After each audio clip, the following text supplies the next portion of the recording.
వ్యాసాయ విష్ణురూపాయ వ్యాసరూపాయ విష్ణవే నమో వై బ్రహ్మనిధయే వాసిష్ఠాయ నమో నమః. కూజంతం రామ రామేతి మధురం మధురాక్షరం ఆరుహ్య కవితాశాఖాం వందే వాల్మీకికోకిలం.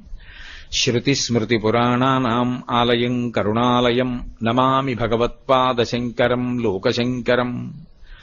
వాగర్ధావివ సంపృక్తౌ వాగర్ధ ప్రతిపత్తయే జగతః పితరౌ వందే పార్వతీ పరమేశ్వరౌ. సూక్తిం సమగ్రయతున స్వయమేవ లక్ష్మీః శ్రీరంగరాజమహిషీ మధురైః కటాక్షైః వైదగ్ధ్యవర్ణగుణగుంభనగౌరవైర్యాం కండూలకర్ణకుహరాः కవయోధయంతి. హైమోర్ధ్వపుండ్రమజహన్మకుటం సునాసం మందస్మితం మకరకుండలచారుగండం బింబాధరం బహుళదీర్ఘకృపాకటాక్షం శ్రీవేంకటేశముఖమాత్మని సన్నిధత్తాం.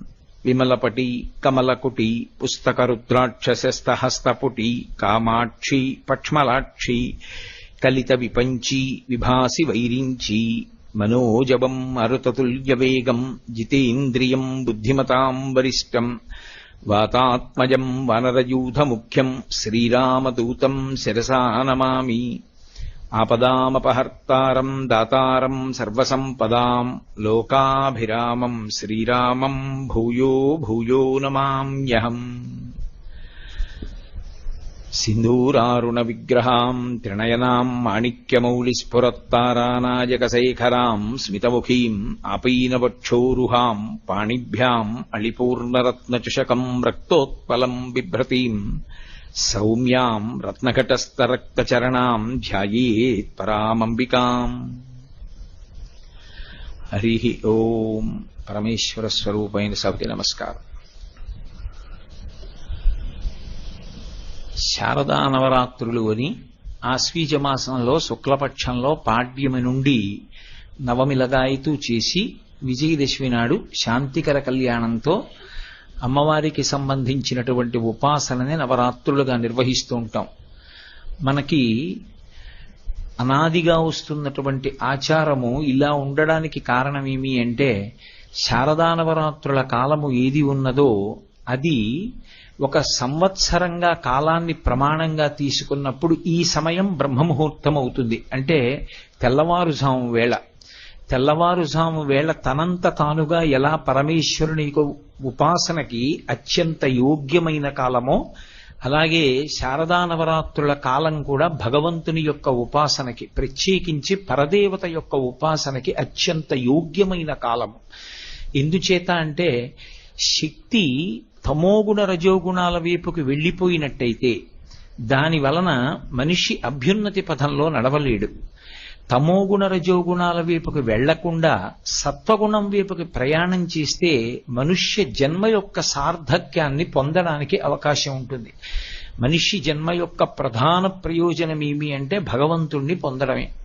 అలా భగవంతుణ్ణి పొందుట లేదా పొందడానికి కావలసినటువంటి జన్మ పరంపర తరిగిపోవుట, చాలా జన్మలు ఎత్తవలసిన అవసరం లేకుండా కనీసం జన్మల సంఖ్య తక్కువ కావాలి అంటే ఆ ఉపాసనలో భగవంతుడు మనకి ఏ శక్తినిచ్చాడో ఆ శక్తి సత్వగుణంతో ఉపయోగపడాలి అంటే దానికి ప్రారంభంలో అమ్మవారి యొక్క ఉపాసన చేత రజోగుణ తమోగుణాలు నశిస్తాయి అని. అందుకే ఆవిడ మహిషాసుర మర్దనం చేస్తుంది.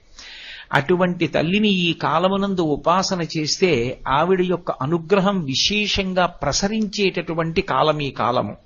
ఎందుచేత అంటే మళ్ళీ అంటున్నాను ఇంకొకసారి, ఒక రోజులో తెల్లవారుజాము కాలం ఎలా భగవదుపాసనకి అత్యంత యోగ్యమైన కాలమో, కాలంలో సంవత్సరాన్ని ఒక ప్రమాణంగా తీసుకున్నప్పుడు, ఒక రోజుగా భావన చేసినప్పుడు తెల్లవారుజాము కాలం లాంటిదే శారదా నవరాత్రుల కాలం. అందుకే అది ఉపాసనకి అత్యంత యోగ్యమైన కాలం. భగవతి అపారమైనటువంటి కరుణామయి, రెండు అపారమైనటువంటి శక్తివంతురాలు. మీరు ఏ శక్తి పేరు చెప్పండి, ఆ శక్తులన్నీ ఏదో ఒక శక్తిలోంచి ఉత్పన్నమై ఉంటాయి. దానిని ఆదిశక్తి అని పిలుస్తారు. ఇప్పుడు ఈ మైక్ గట్టిగా మాట్లాడాలన్నా విద్యుత్ శక్తి ఉండాలి, దీపాలు వెలగాలన్నా విద్యుత్ శక్తి ఉండాలి, పంఖాలు తిరగాలన్నా విద్యుత్ శక్తి ఉండాలి. ఇన్నిటికీ ఆధారభూతమైనటువంటి ఆ శక్తి ఒకటి ఉంటే ఈ ఉపకరణములన్నీ పనిచేస్తాయి. అలాగే ఆ తల్లి యొక్క అనుగ్రహము ఈ శరీరమునందు ఉంటే ఇది అనేక రకములుగా పనిచేస్తుంటుంది. అసలు దీనికి ఆకలేస్తోంది, ఇందులో పదార్థం అయిపోయింది కాబట్టి ఇంకా కొంత పదార్థం వెయ్యి అని చెప్పగలిగినటువంటి ప్రక్రియ ఒకటి నడవడం ఆరోగ్యం. అందుకే యాదేవి సర్వభూతేషు క్షుధారూపేణ సంస్థిత నమస్తస్యై నమస్తస్యై నమస్తస్యై నమో నమః. ఆ తల్లి ఆకలి రూపంలో శరీరంలో ఉండి నువ్వు తిన్నటువంటి పదార్థం పూర్తయిపోయింది కాబట్టి మళ్లీ కొంత పదార్థాన్ని వెయ్యి అని అడుగుతుంది. వేసిన పదార్థాన్ని జీర్ణశక్తి అంటాం. జీర్ణం చెయ్యడానికి కావలసినటువంటి శక్తిగా ఆమెయే లోపల పొటమరిస్తుంది. ఒకడికి ఉపన్యాస శక్తిగా, ఒకరికి పాట పాడే శక్తిగా, ఒకరి యందు ఒక మంచి వాద్యాన్ని మ్రోగించగలిగినటువంటి శక్తిగా, ఒకరి యందు కార్యాన్ని దక్షతతో నిర్వహించగలిగినటువంటి శక్తిగా ఆవిడ ప్రచోదనమవుతుంది. ప్రచోదనమై ఆమె ఆయన చేత ఆ కార్యాన్ని సాధింపచేసి ఆయన ఆ కార్యాన్ని సాధించాడు అనేటటువంటి కీర్తిని కట్టపెడుతుంది. అందుకే యశస్విని అని పేరు. ఒక వ్యక్తి ఒక విషయంలో అపారమైనటువంటి కీర్తి పొంది ఉన్నాడనుకోండి, అలా కీర్తి దేని చేత పొందుతాడు అంటే పరదేవత ఆయన యందు ఒక విభూతిగా ప్రకటనమవుతుంది. ప్రకటనమై కీర్తిని ఆయనకి కట్టబడుతుంది. ఎందుకంటే ఆ శక్తి ఎవరికీ కనపడేది కాదు. ప్రకటనమైనప్పుడు మాత్రం ప్రజలందరి యందు ఆయనకున్నటువంటి ప్రత్యేకమైనటువంటి విభూతి అనుభవంలోకి వస్తుంది. ఒక నేదునూరి కృష్ణమూర్తి గారు వచ్చి ఒక అద్భుతమైన కచేరీ నిర్వహించారనుకోండి, మహానుభావుడు ఎన్ని సంవత్సరాలు సాధన చేస్తే ఇంత గొప్ప సంగీత విద్య నేర్చుకున్నాడు అని ఆయన నడిచి వెడుతూ ఉంటే మనందరం వంగి నమస్కారం చేస్తాం. ఆయన పేరు తలుచుకుంటే నమస్కారం చేస్తాం. ఇటువంటి విభూతిగా ఆయన యందు ప్రకటనమై నేదునూరి కృష్ణమూర్తి గారు అన్న పేరు వినపడేటప్పటికీ గొప్ప సంగీత విద్వాంసుడు. ఎంత సంగీత విద్వాంసుడో అటువంటి వైదికమైనటువంటి జీవన విధానం ఉన్నవారు అని మనం గౌరవించేటట్టు, ఆయన ఆ గౌరవం పొందడానికి అర్హుడైన వాడిగా ఉండేటట్టు నిలబెట్టగలిగినటువంటి శక్తి రూపిణి అమ్మవారు. ఆవిడ ఇది ఎందుకు చేస్తుంది అంటే ఒక ప్రతిఫలాన్ని ఆశించి కానీ, లేదా ఇలా నేను చెయ్యాలి అలా చేయకపోతే ఎలాగా అని కానీ కాదు. ఆవిడ రాశీభూతమైనటువంటి కారుణ్యం. అలాంటి శక్తి ఒకటి ఉన్నది అని తెలుసుకుని నమస్కారం చేస్తే చాలు, ఆవిడ ప్రసన్నురాలైపోతుంది. అసలు ఆ నమస్కారం మాత్రం ఎందుకు చేయాలండి? చేయకుండానే ఆవిడ ప్రసన్నురాలు కావచ్చుగా. అంటే మనుష్య జన్మకి బుద్ధి ఒకటి ఇచ్చాడుగా ఈశ్వరుడు. బుద్ధి చేత శాస్త్రాన్ని గురువుని గ్రహించాలిగా. అప్పుడు ఆ గ్రహణ శక్తి లేకపోతే, అలా బుద్ధిని వాడుకోవడం చేత కాకపోతే భగవంతుడిచ్చినటువంటి బుద్ధిని దేని కొరకు ఉపయోగించినట్టు? అందుకే మిగిలినటువంటి ప్రాణులకు మనుష్యుడికి ఉపాసనలో వచ్చే తేడా, మిగిలిన వాటికి ఉపాసన అన్నమాట అన్వయమే అవదు. ప్రధానమైనటువంటి వ్యత్యాసము జీవన విధానంలో ఎక్కడొస్తుంది అంటే, మనుష్యుడు తన యొక్క బుద్ధి చేత శ్రద్ధని అలవాటు చేసుకుని మన కంటికి కనపడకపోయినా ఏదో ఒక గొప్ప శక్తి ఒకటి ఉంది, ఆ శక్తి వీటన్నిటినీ కదుపుతోందిలా. ఆ కదలికలు లేకపోవడమే శవమైపోవడం, ఆ కదలికలన్నీ కలిగి ఉండడమే శివం. ఈ భూమి కదులుతోంది కాబట్టి ప్రాణిజాతం నిలబడింది, భూమి తన చుట్టూ తాను తిరుగుతూ. సూర్యుడు తిరుగుతున్నాడు కాబట్టి ఈ ప్రాణిజాతమంతా నిలబడింది. పుట్టినటువంటి ప్రాణులు పెరుగుతున్నాయి కాబట్టి ఉపయుక్తమవుతున్నాయి. మళ్లీ ప్రాణులు పడిపోతున్నాయి కాబట్టి కొత్త ప్రాణులు పుడితే ఈ భూమి మీద అవకాశం కలుగుతోంది. ఈ కదలికలను, ఈ పరిణామములను తీసుకున్నటువంటి శక్తి, తీసుకొస్తున్నటువంటి శక్తి వేరొకటి ఉంది. అది కంటికి కనపడకపోవచ్చు, మాంసనేత్రమునకు కనపడకపోయినప్పటికీ జరుగుతున్నటువంటి క్రియాకలాపమును దృష్టిలో పెట్టుకుని దాని వెనక ఉన్న శక్తిని గుర్తుపట్టి నమస్కరించడం ఈ దేశం యొక్క గొప్పతనం. అది వైదికమైనటువంటి లక్షణము అన్న మాటకు అర్థం ఏమిటంటే, ఏది కంటికి కనపడదో అది ఒకటి ఉన్నదని, అది దీన్నంతటినీ తిప్పుతోందని, అదే నే చేస్తున్న పనులని నాకిచ్చిన శక్తిని కూడా నేను ఎలా ఉపయోగిస్తున్నానన్న విషయాన్ని గమనిస్తుందని, గమనించి ఉత్తరోత్తర నన్ను ఏం చెయ్యాలి అన్నది నిర్ణయం చేస్తుందని దృష్టిలో పెట్టుకుని జాగరూకుడై అమ్మవారిచ్చినటువంటి శక్తిని వినయంతో ఎవడు ఉపయోగించాడో అలా ఉపయోగించేటటువంటి క్రమమునకు భక్తి అని పేరు. తప్ప అసలు ఒక పదార్థం ఒకటి అటువంటిది ఉన్నది అన్న స్థితి ఎరుకలోకి లేకుండా యాంత్రికంగా ఏదో పువ్వులు తెచ్చి భగవంతుడి పాదాల మీద వెయ్యడం అది తంతవుతుందేమో కానీ మనసులో ఆ విశ్వాసము కొరవడిపోయిన నాడు ఆ చేసేటటువంటిది ఫలప్రదమవుతుంది అని చెప్పడం కష్టం. అందుకే ఆ తల్లి ఒక్క నమస్కారం చేసి ఈ విషయాన్ని గుర్తెరిగినంత మాత్రం చేత అవతలవాణ్ణి కీర్తివంతుణ్ణి చెయ్యగలదు, అవతలవాణ్ణి అనుగ్రహించగలదు, అవతలవాణ్ణి పైకెత్తగలదు, అవతలవాణ్ణి పరమశివుడి చెంతకు చేర్చగలదు, ఈశ్వరుని యందు ఐక్యము చెయ్యగలదు, అథవా రావలసినటువంటి జన్మల యొక్క పరంపరని చాలా విశేషంగా తగ్గించగలదు. ఇన్ని చెయ్యగలిగినటువంటి తల్లి కనుక ఆమె పరమ కరుణామయి. అటువంటి తల్లే అనంతమైనటువంటి శక్తికి ఆలవాలము. ఆవిడ యొక్క శక్తిని కొలవడం ఎవరికీ సాధ్యం కాదు. అందుకే శ్రీమాత అని ప్రారంభం లలితా సహస్రనామం. ఆవిడ శక్తి ఎంత అంటే కొలవడానికి ఇంకా ఏమీ ప్రమాణం ఉండదు లోకంలో.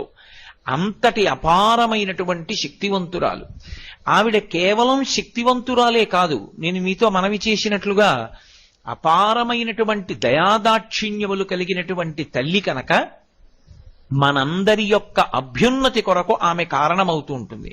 ఇవే ఆవిడ నామాలుగా ప్రకాశించాయి.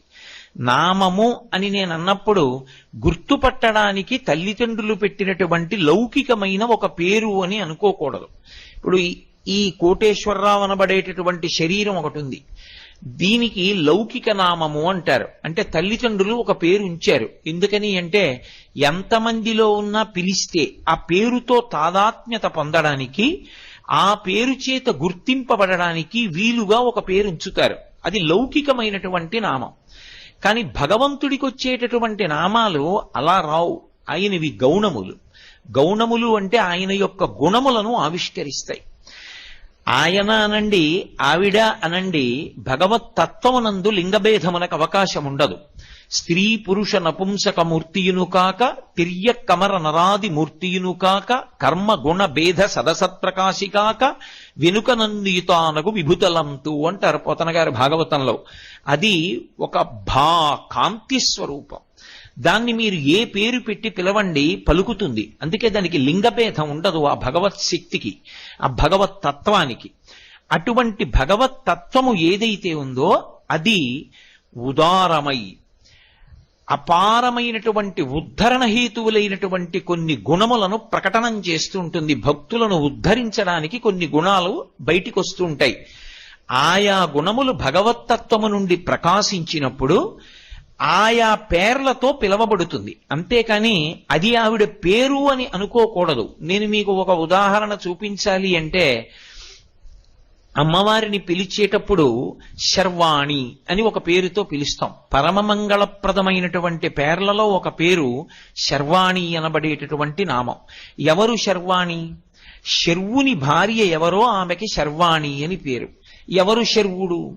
శర్వుడు అన్న మాట విష్ణు సహస్రనామ స్తోత్రంలోనూ ఉంటుంది, పరమశివుడికి ఉంటుంది. శివుని యొక్క అష్టమూర్తి తత్వంలో శర్వ అని ఒక నామం. భవాయ దేవాయ నమః, ఈశానాయ దేవాయ నమః, పశుపతయే దేవాయ నమః, రుద్రాయ దేవాయ నమః, ఉగ్రాయ దేవాయ నమః, భీమాయ దేవాయ నమః, మహతే దేవాయ నమః, శర్వాయ దేవాయ నమః అని క్షితిస్వరూపుడై ఉంటాడు. ఈ భూమికంతటికీ కూడా శివస్వరూపమని పేరు. అందుకే కాంచీపురంలో పృథివీలింగ స్వరూపంలో ఉంటాడు. పృథివీలింగ స్వరూపంలో ఉంటాడు కనుక ఆయనకి అభిషేకం నీటితో చెయ్యరు, కరిగిపోతుంది కాబట్టి లింగం. కాంచీపురంలో ఉన్నటువంటి పృథివీలింగానికి అభిషేకం మాత్రం కేవలం మల్లె నూనెతో మాత్రమే చేస్తారు. అటువంటి పృథివీ స్వరూపం పరమేశ్వరుడైతే అమ్మవారు ఎప్పుడూ ఆయనతో కలిసే ఉంటుంది తప్ప ఆయన నుంచి విడివడి ఉండదు. అవి రెండు కలిసి ఉంటాయి. అమ్మవారు అయ్యవారితో కలిసి ఉంటుంది అన్న మాటని మీరు బహుజాగ్రత్తగా గమనించాలి. కలిసి ఉంటుంది అంటే రెండుగా ఉండి ఒకటైనది కాదు, ఒకటిగా ఉండి రెండు కానిది అని అర్థం చేసుకోవాలి. ఒక ఉదాహరణకి నేను పాలు అన్నాను అనుకోండి, పాలకి తెలుపు ఎప్పుడు వచ్చింది ఆ ప్రశ్న ఉండదు. పాలంటేనే తెలుపు, పాలు తెల్లగా అయినవి ఉండదు. పాలు అన్నప్పుడే తెల్లగా ఉన్నాయి. పాల నుండి తెలుపుని విడదీయగలవా? సాధ్యం కాదు. దీపము, దీపమునకు కాంతి ఎప్పుడు వచ్చింది? ఆ ప్రశ్న ఉండదు. దీపము అన్నప్పుడే అగ్ని శిఖ కాంతి కలిసి ఉన్నాయి. ఇప్పుడు దీపము నుండి కాంతిని వేరు చెయ్యగలవా? చెయ్యలేవు.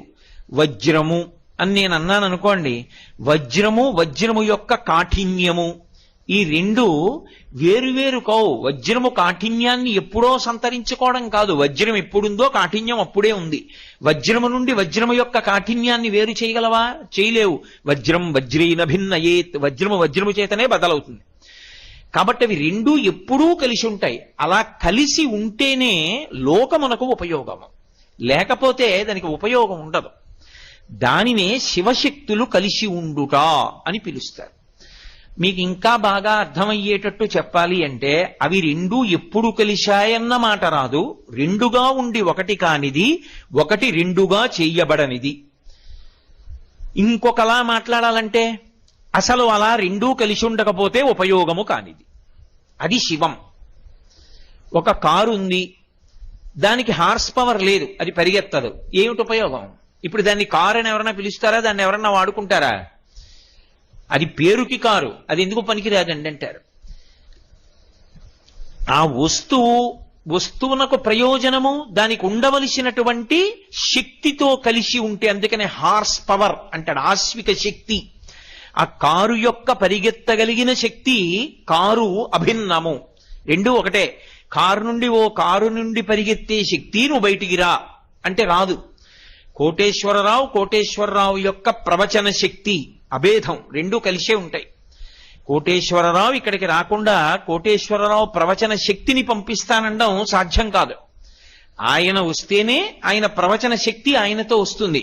అందుకే అవి రెండు కలిసి ఉండి ఉపయుక్తములవుతూ ఉంటాయి తప్ప అసలు అవి రెండుగా ఉండి ఒకటి కానివి, ఒకటై ఉండి రెండుగా చేయబడనివి, రెండు కలిసి ఎప్పుడూ ఒకటిగా ఉండి ఉపయుక్తమైనవి అవి శివశక్తులు. ఇప్పుడు అటువంటిది కాబట్టే మళ్ళీ కలిసిపోయినప్పుడు ఇక శివశక్తులని రెండు ఉండవు, శివా అయిపోతుంది. శివ పరమశివుడు, శివా అమ్మవారు.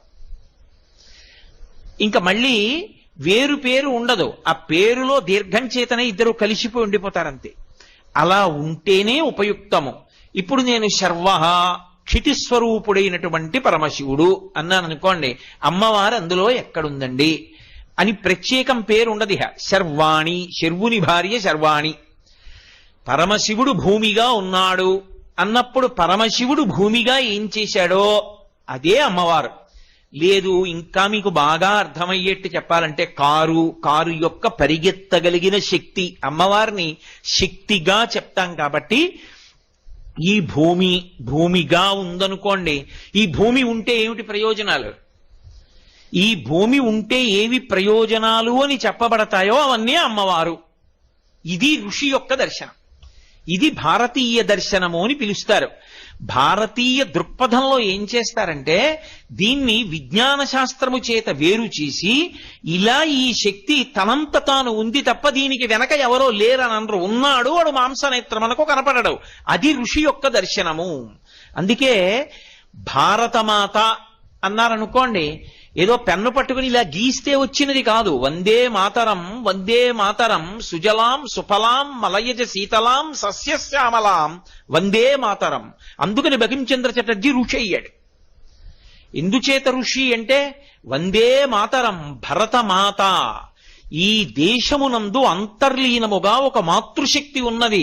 ఆమె బిడ్డలం మనందరం భారతీయులం. ఆ తల్లి బిడ్డలమన్న భావన కలిపింది, అది ఋషి భావన. అది ఇంకా విస్తృతి పొందితే శంకర భగవత్పాదులు మాతా చ పార్వతీదేవీ పితా దేవో మహేశ్వర బాంధవా శివభక్తాశ్చ స్వదేశో భువనత్రయం.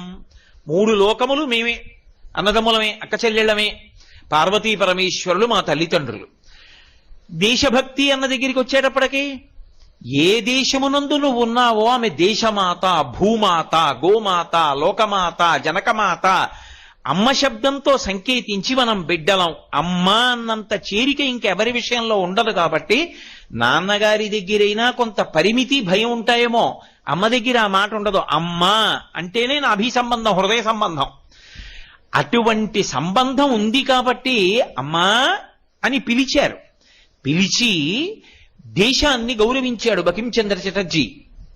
అలా భూమి అంటే భూమికి ఏ శక్తులున్నాయో ఆ శక్తుల్ని కేవలంగా ఏదో పదార్థ శక్తిగా మాత్రమే గుర్తించకుండా అవి పరదేవత యొక్క అనుగ్రహములు అని, ఈ మాంసనేత్రమునకు ఏవి కనపడతాయో అవి కాకుండా ఇంకా ఇంకా అసలు నేత్రమునకు కనపడనివి, ఋషికి మాత్రమే భగవంతుని యొక్క అనుగ్రహము చేత సమాధి స్థితి యందు వినబడినవి మంత్ర రూపంలో వేదంలో ఋషులిచ్చారు.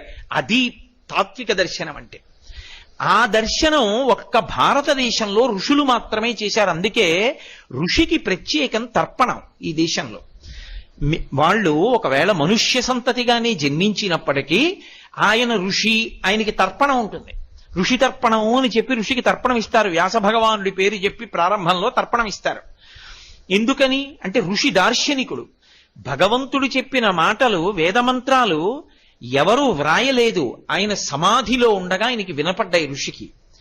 ఎవరు విన్నాడో ఆయన ఏం చేశాడంటే శృతి, తన చెవితో స్వరంతో వినపడిన మంత్రాన్ని తన శిష్యుడికి చెప్పాడు. పరంపరాగతంగా పుస్తకం యొక్క ఆధారం అవసరం లేకుండా చెవిని ఆధారం చేసుకుని స్వరప్రోక్తంగా వేదమంత్రాలు ప్రమాణములుగా నిలబడ్డాయి. అందుకే ఏది ప్రమాణము? వేదమే ప్రమాణము. మొదటి ప్రమాణమేది వేదమే, శృతి ప్రమాణము. అలా మనకి అందించినటువంటి ఋషి దార్శనికుడై పరీక్షా కేంద్రంలో దొరికేటటువంటి శక్తిని, మాంసనేత్రమునకు కనపడే శక్తిని మాత్రమే కాక భగవంతుని యొక్క అనుగ్రహం చేత తనకి దర్శనమైనటువంటిది, తనకి వినపడినటువంటి దాన్ని లోకమునకు ప్రకాశింపజేస్తాడు. మీకు ఇంకా బాగా అర్థం కావాలంటే ఒక విత్తనాన్ని తీసుకొచ్చి నేను గాలిలో దారం కట్టి వేలాడదీశాను అనుకోండి. వర్షం పడింది, సూర్యరశ్మి పడింది, అది మొలకలెత్తుతుందా? మొలకలెత్తదు. అదే విత్తనాన్ని మట్టిలో పెట్టాననుకోండి, చుక్క నీళ్లు పడ్డాయి, అంకురం వస్తుంది. అంటే ఇప్పుడు మీకు ఒక పరీక్ష చేత మట్టి తగిలితే తప్ప విత్తనము అంకురము కాదు.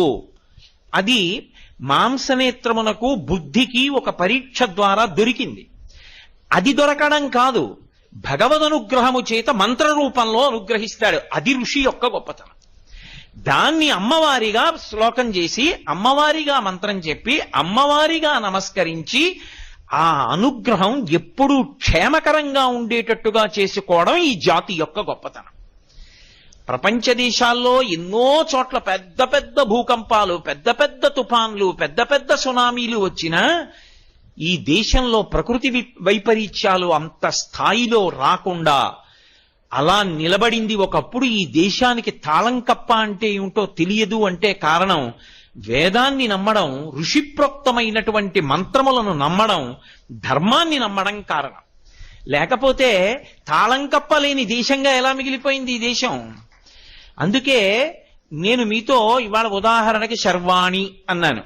భూమి రూపంలో ఉంటుంది ఆవిడ, భూమి అందలి శక్తి రూపంలో ఉంటుంది. పోని భూమి అంటే మాంసనేత్రానికి కనపడుతుంది, శివస్వరూపం.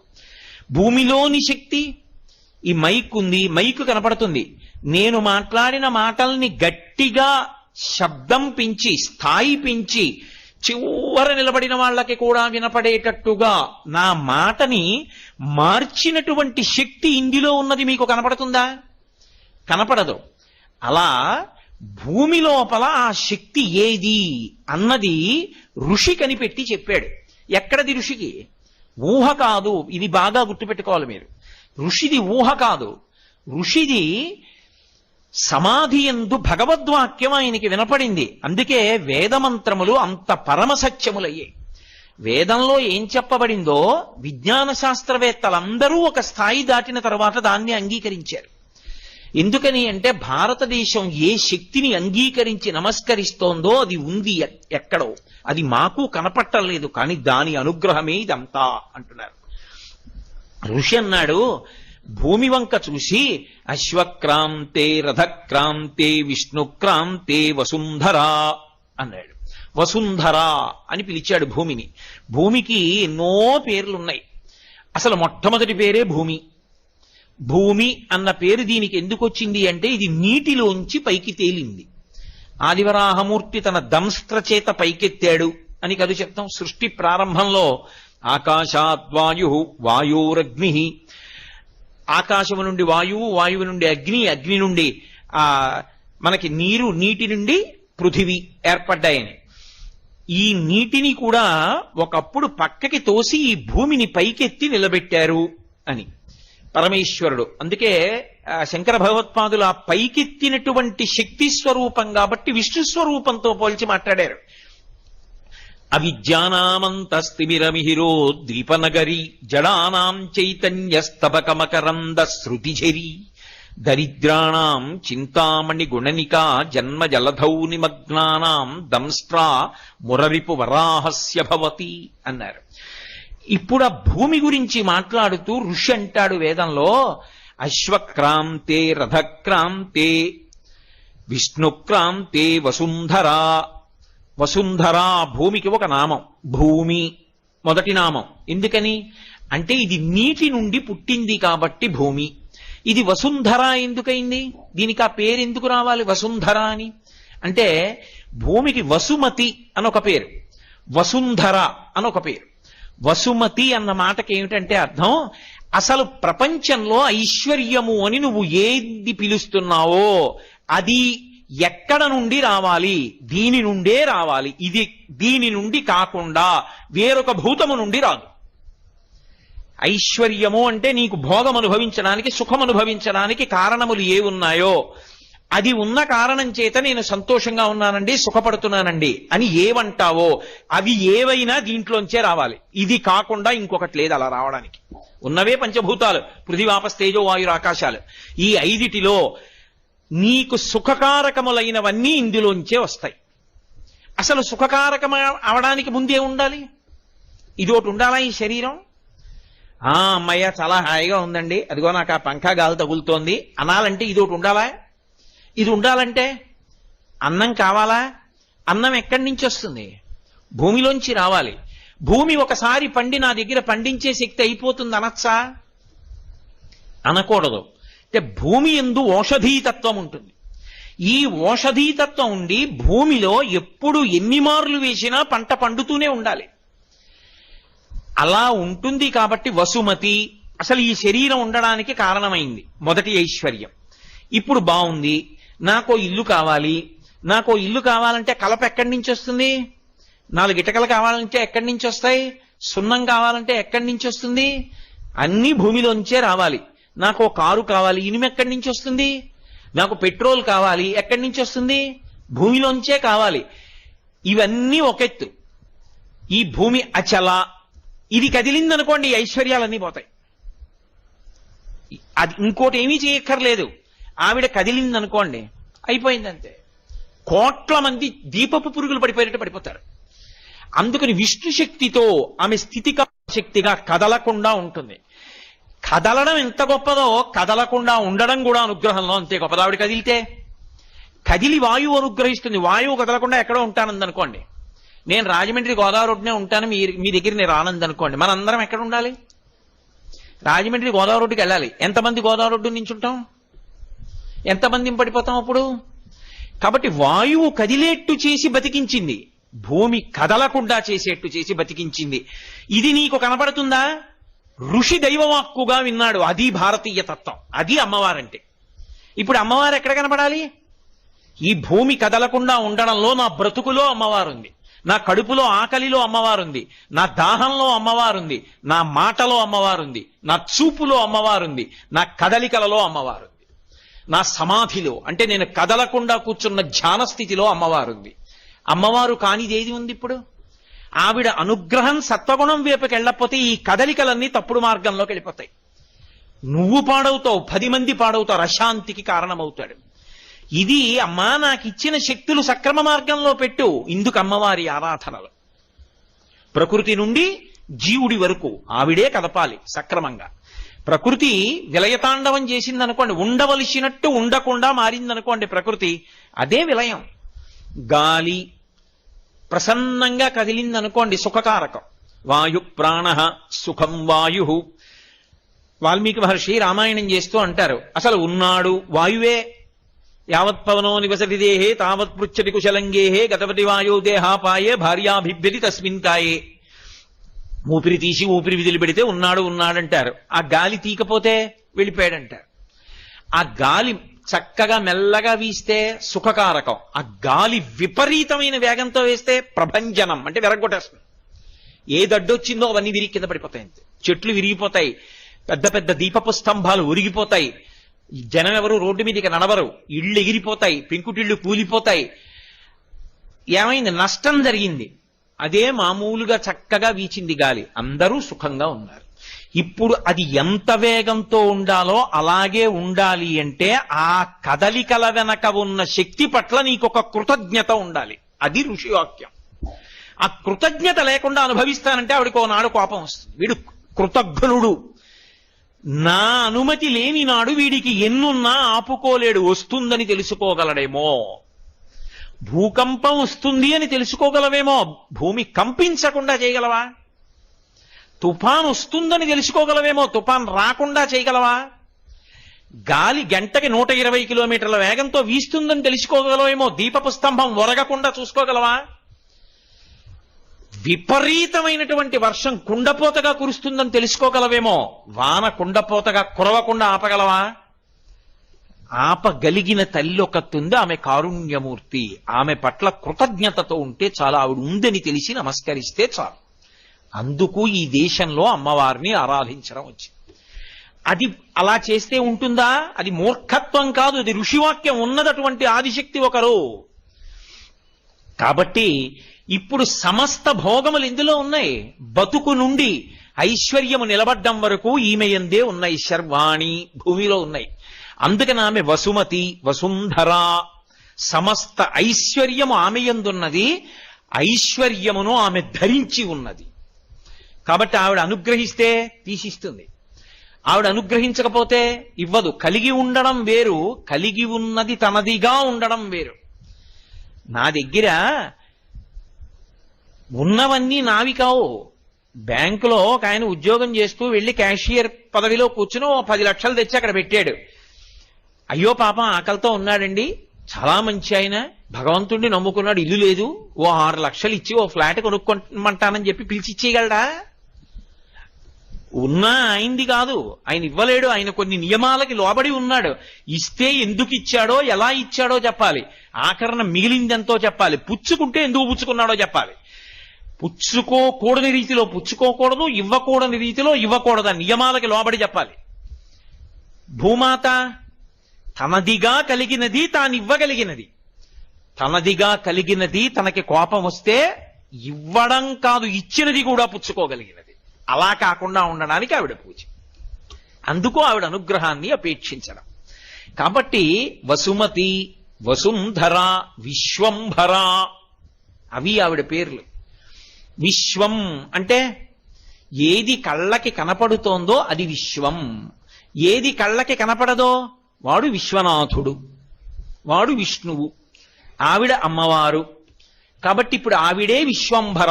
ఈ జగత్తునంతటినీ ఎవరు భరిస్తున్నారు? ఇంతమందిని, ఇన్ని వాహనాల్ని. అందుకే ఆవిడికి గోత్ర అని ఒక పేరు. పర్వతముల చేత ఆచ్ఛాదింపబడుతుంది. అన్ని పర్వతాల్ని ఎవరు మోస్తున్నారు? ఆవిడే. అందుకని ఆవిడికి గోత్ర అని ఒక పేరు. ఆవిడికే క్షితి అని ఒక పేరు, అవని అని ఒక పేరు. అవని అంటే విష్ణువు యొక్క అంశ రాజు యందు ప్రవేశించి రాజు ద్వారా ధర్మం నిలబడేటట్టు చేస్తుంది.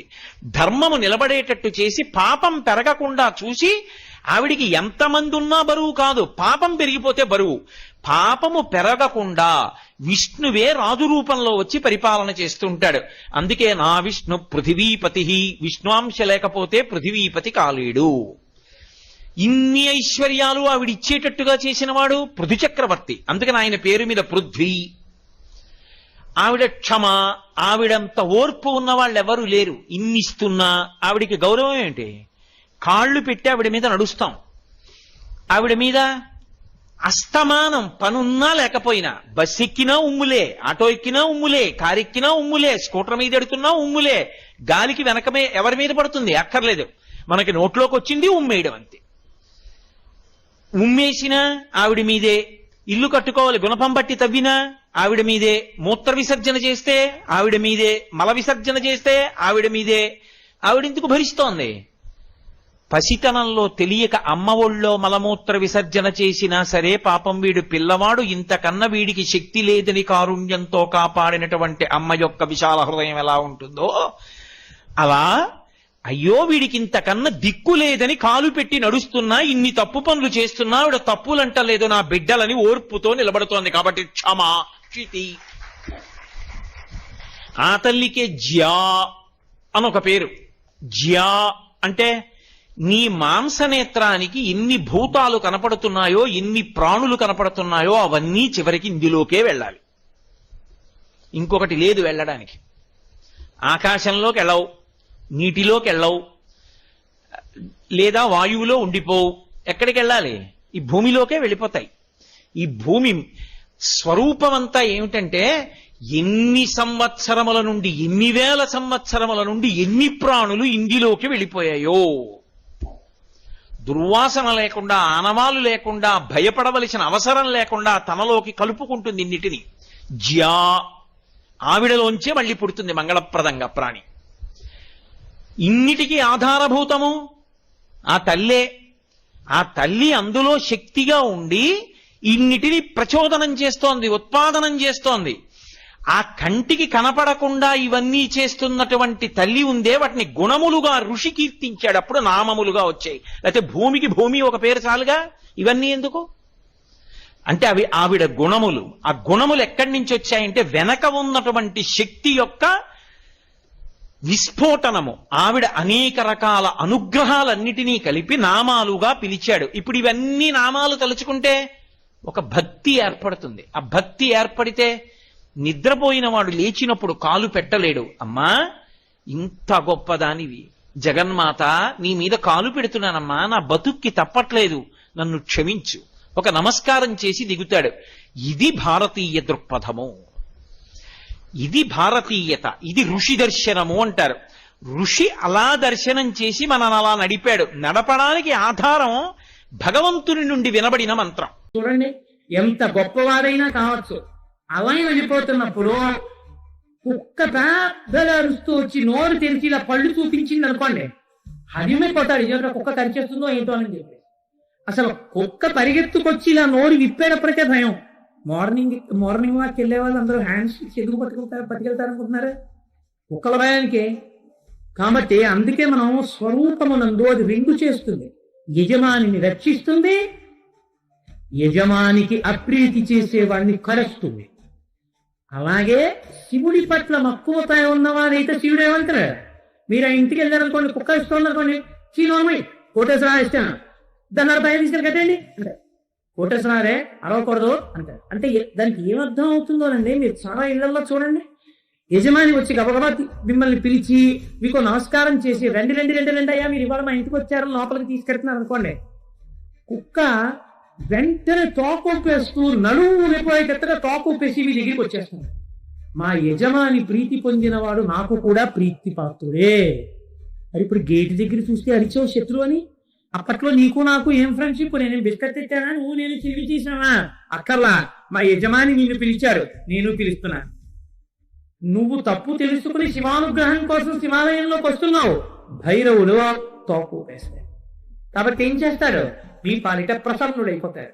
ఇలా మా పాలిట ప్రసన్నుడైపోయాడు భైరవమూర్తిని చెప్పడానికే ఆయన మెళ్ళో గారెల గడ్డ వేస్తాడు. అంటే మాంసం మిమ్ము ఎందు ఎక్కువ ఉంటుంది కాబట్టి ఆయన్ని మాంసము చేత ఆరాధన చేసినట్టు. ఓ గారెల దండ వేస్తారు, అది అటు ఇటు వెళ్ళి కింద పడేస్తారు. ఆ గారెలు తింటుంది లేకపోతే వేరే విషయం అనుకోండి. అందుచేత కాలభైరవ స్వరూపంగా కాలభైరవాష్టకం పతంతి ఏ మనోహరం జ్ఞానముక్తి సాధనం విచిత్ర పుణ్యవర్తనం శోకలోభ దైన్య మోహ కోపతాపనాశనం తీర్ప్రయాంతి కాలభైరవాంగ్రి సన్నిధిం ధ్రువం.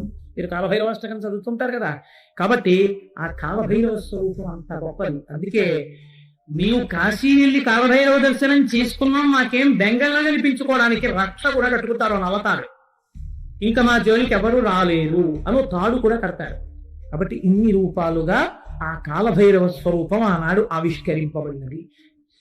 ఈ ఈశ్వరుడు ఇచ్చినటువంటి శరీరాన్ని, ఈశ్వరుడు ఇచ్చినటువంటి శ్వాసల్ని ఎవరు దుర్వినియోగం చేస్తారో అటువంటి వాళ్ళని యమదండన విధించినట్టే భైరవుడు యాతన పెడతాడు.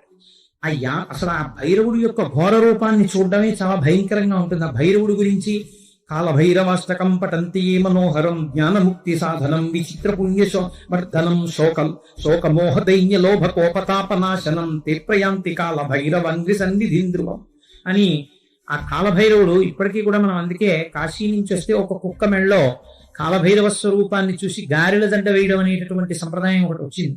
ఆ కుక్క యజమానికి రాబోయేటటువంటి మృత్యువుని గమనించి మోరలెత్తి ఏడుస్తుంది అని.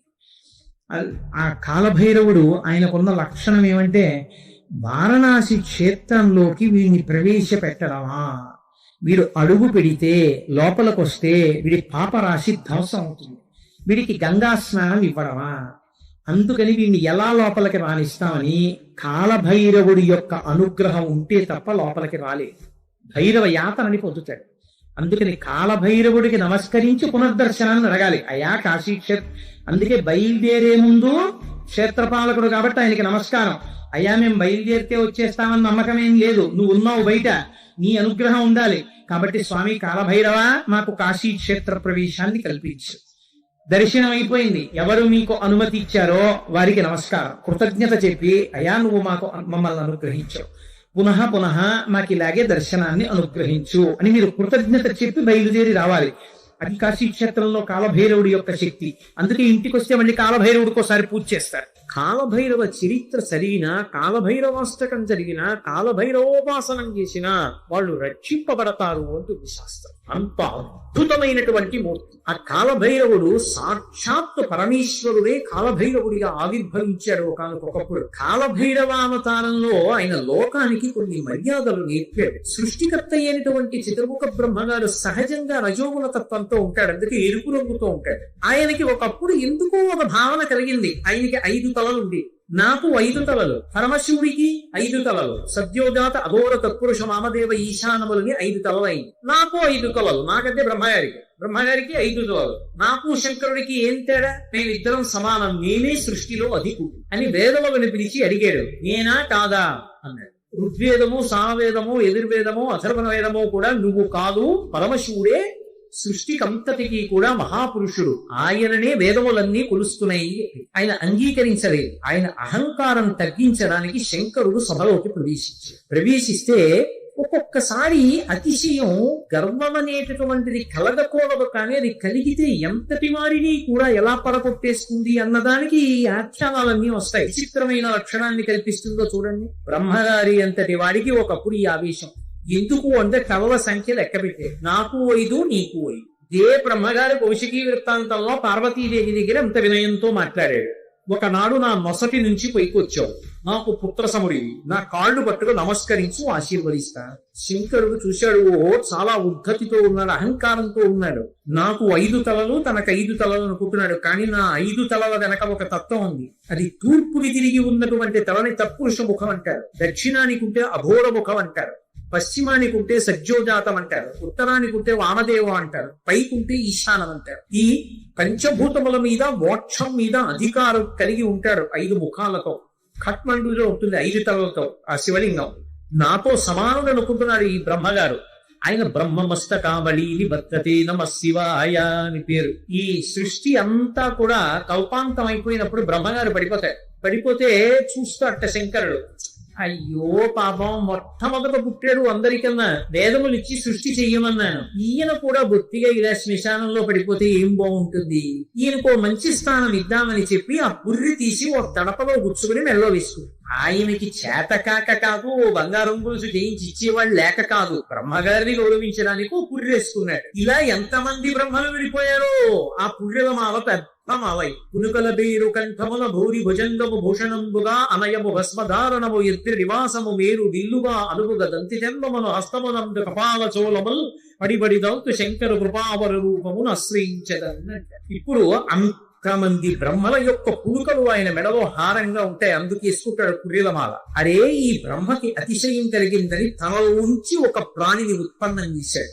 భృంగి యొక్క అంశ, భృంగి యొక్క అవతారం వచ్చినటువంటి వాడు. ఒక్కసారి పరమశివుని అంశతోటే భైరవుడు ఉత్పన్నమయ్యాడు. ఆ భైరవుడు మూర్తుల పరమశివుడు ఎలాగే ఉంటాడో అలాగే ఉంటాడు. ఆయన వస్తూనే ఆ బ్రహ్మగారి యొక్క పైన ఉన్నటువంటి తలకాయని పెద్ద యుద్ధం చేయలేదు, ఇలా గిల్లేశాడు.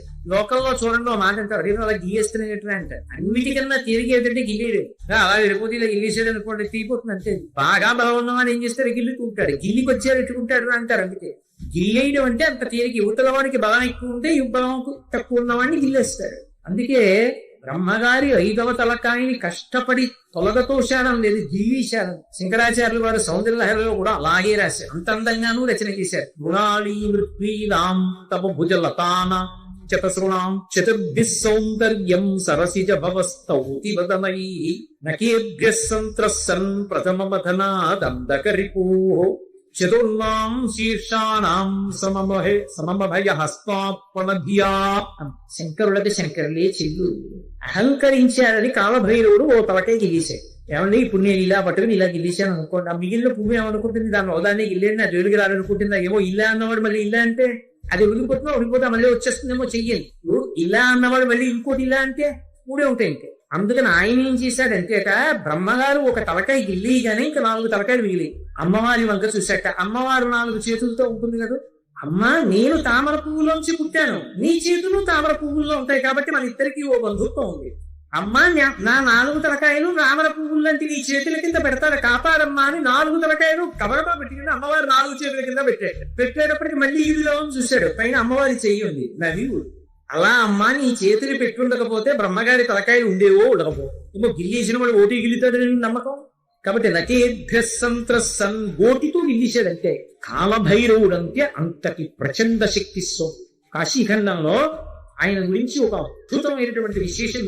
అజుండు తాను అధికుండలసు గర్వింప కరనఖాగ్రమునత చిరము కుంచి సాకారయకు బ్రహ్మహత్యతో చనుదేరి సర్వలోకంబులు సంచరించి వైకుంఠమునకేగి రమా వైకుంఠు లక్షించ అమృత భిక్షాసనం అరగించి కాశికానగర కంఠోపదేశంబున పగలవైచకరంపు బ్రహ్మపుడుక ఆధిపత్యంబు పొందే కామారి చేత ప్రియవైచిన చోట కబురము చేసి కాశికాపురమునకు 7 గడగి చూపే ఓధభైరవ దేవుళ్ళు ఉభజన్మ అంటే. ఆయన బ్రహ్మగారి తలకై తుంపేశాడు. తుంపేస్తే ఆయన బ్రహ్మగారు బ్రహ్మహత్యాపాతకం. పరమశివుడికి బ్రహ్మహత్యాపాతకం ఉంటుందా? ఆయన విధికి నిషేధానికి అతీతుడు. కానీ లోకంలో శివుడే చేశాడు కదా, మేమెందుకు చెయ్యకూడదని రేపు పొద్దున్న తెలియక జనులు బ్రహ్మహత్యాదోషం చేస్తే కట్టి కుడిపేస్తుంది. అందుకని దాని పాపం ఎంత కఠినంగా ఉంటుందో చూపించడానికి తాను బ్రహ్మహత్యాపాతకం పోగొట్టుకోవడానికి చెయ్యవలసిన ప్రాయశ్చిత్తాన్ని చేసి చూపించాడు. ఆ కళ వచ్చి అంటుకుంది పుర్రె. ఆ చేతికి అంటుకున్న పుర్రెతోటి కపాల భిక్ష అందరినీ భిక్షాటన చేస్తూ లోకములన్నీ తిరిగాడు. తిరిగి తిరిగి తిరిగి తిరిగి ఒక రోజున వైకుంఠానికి వెళ్ళాడు. అబ్బా, ఇటువంటి అతిథి ఎక్కడ దొరుకుతాడు? ఊరక రాదు మహాత్ములు రథముల ఇంద్రకడకు వచ్చుటలం కారణము మంగళములకు మీరొత్తున శుభమాకు నిజము మహాత్మా అంటాడు నందుడు గొరుకుడు వస్తే దశమస్కంధంలో. అలా గబగబా పరిగెత్తుకొచ్చి లోపలికి పిలిచి శ్రీమన్నారాయణుడు లక్ష్మీదేవి కూర్చోపెట్టి ఆయనకి ఆతిథ్యం ఇచ్చాడు. ఆ ఆతిథ్యం ఇచ్చినప్పుడు ఏదో లౌకికంగా ఉండినటువంటి అన్నం పెట్టలేదు, భిక్షాన్నంగా ఏం పెట్టారంటే మనోరథము అనబడేటటువంటి ఒక అద్భుతమైనటువంటి అమృతం ఉంటుంది. అది ఒక్క వైకుంఠంలో వాళ్ళ దగ్గరే ఉంటుంది. ఆ అమృత రసాన్ని పెట్టారు. పెడితే ఆ అమృత పాయసం ఆరగించి లక్ష్మీ విష్ణువుల చేత అర్చింపబడిన వాడై బయలుదేరాడు. అన్ని లోకాలు తిరిగి తిరిగి తిరిగి తిరిగి కాశీ పట్టణానికి వచ్చాడు. కాశీపట్టణంలోకి ప్రవేశించగానే చేతికున్నటువంటి బ్రహ్మకపాలం మూడి కింద పడి బద్దలైంది. కాశీపట్టణం అంత గొప్ప పట్టణం. అందులోకి వెళ్ళగానే బ్రహ్మహత్య పోయింది. అప్పుడు ఆ లోపలికి వెళ్ళిన తర్వాత శంకరుడు బయలుదేరి వచ్చి ఈ కాశీపట్టణానికి అంతటికీ నిన్ను అధిపతిగా అభిషేకం చేస్తున్నానని కాలభైరవుణ్ణి కాశీపట్టణానికి పట్టాభిషిక్తుణ్ణి చేశాడు సంరక్షకుడుగా. ఆధిపత్యంబు పొందే కామారిచి అంత అద్భుత రూపాన్ని పొందాడు. భైరవ అంటే భైరవ అంటే కుక్కకి భైరవ అని పేరు. ఎందుకంటే భయ్య నరుస్తుంది కాబట్టి, రవము అంటే శబ్దము, భయ్య నరిచి మీద పడుతుంది కాబట్టి భైరవ అంటే కుక్క. భైరవుడు వచ్చాడంటే కాదు. భైరవ అన్న మాటకు అర్థం ఏమిటంటే ఎవరిని చూస్తే హడిలిపోతామో, ఎవరిని చూస్తే భయమేస్తుందో, ఎవరిని చూస్తే ఇక బుద్ధి పని చెయ్యదో అటువంటి భయంకరమైనటువంటి రూపంతో ఉండేటటువంటి వాడికి భైరవ అని. లోకంలో ఎవరైనా సరే బాగా పాపములు చేసి చేసి చేసి చేసి చేసి చేసి శరీరం విడిచిపెట్టేశారనుకోండి, ఈ లోకం విడిచిపెట్టి వెళ్ళిపోయేటప్పుడు భైరవ యాతన అని ఉంటుంది. ఆయన క్రోధ రూపంతో వెంటబడతాడు దత్తం పట్టుకుని. ఆయన్ని చూసేటప్పటికి భయపడి చెమటలు కక్కుతూ పరిగెడతాడు. పరిగెత్తి పరిగెత్తి పరిగెత్తి దాహార్తితో యమసదనం దగ్గర అగ్నిజ్వాలలతో ఉంటుంది తోరణం. ఆ తోరణం కింద నుంచి దూరుతాడు, కాలిపోతుంది. ఆ దోషం పోవాలి అంటే కాలభైరవ దర్శనం చేస్తారు. కాఠ్మండూలో, కాశీపట్టణంలో కాలభైరవ దేవాలయాలు ఉన్నాయి. కాలభైరవ దర్శనం చేస్తే భైరవ దండన అని ఆయన వేస్తారు. ఓ బెత్తం పెట్టి ఓసారి వీటి మీద కొడతారు. ఇలాగ అక్కడతో ఆ పాపాన్ని తీసేస్తారు. అది రాజసేవ్యమాన భావనాంగ్రి పంకజం, భావనాంగ్రి పంకజం. దేవరాజు అంటే ఇంద్రుడు. ఇంద్రాదుల చేత పూజింపబడేటటువంటి పాదపద్మములు కలిగినటువంటి వాడు. యాలయజ్ఞ సూత్రం ఇందు శేఖరం కృపాకరం. ఆ చంద్రబింబాన్ని శుక్లపక్షంలో ఉండేటటువంటి తదియనాటి చంద్రరేఖని కొప్పులో ధరించి ఉంటాడు ఆయన. యాలయజ్ఞ సూత్రం ఇందు శేఖరం కృపాకరం నారదాది యోగి బృందబంధితం దిగంపరం. ఆయన దిక్కులన్నీ ఆయనకి అంబరములై ఉంటాయి. ఆ దిక్కులు అంబరములై ఉన్న మీద కొత్తగా ఇక వస్త్రాన్ని కట్టుకోడు, దిశములతో ఉంటాడు.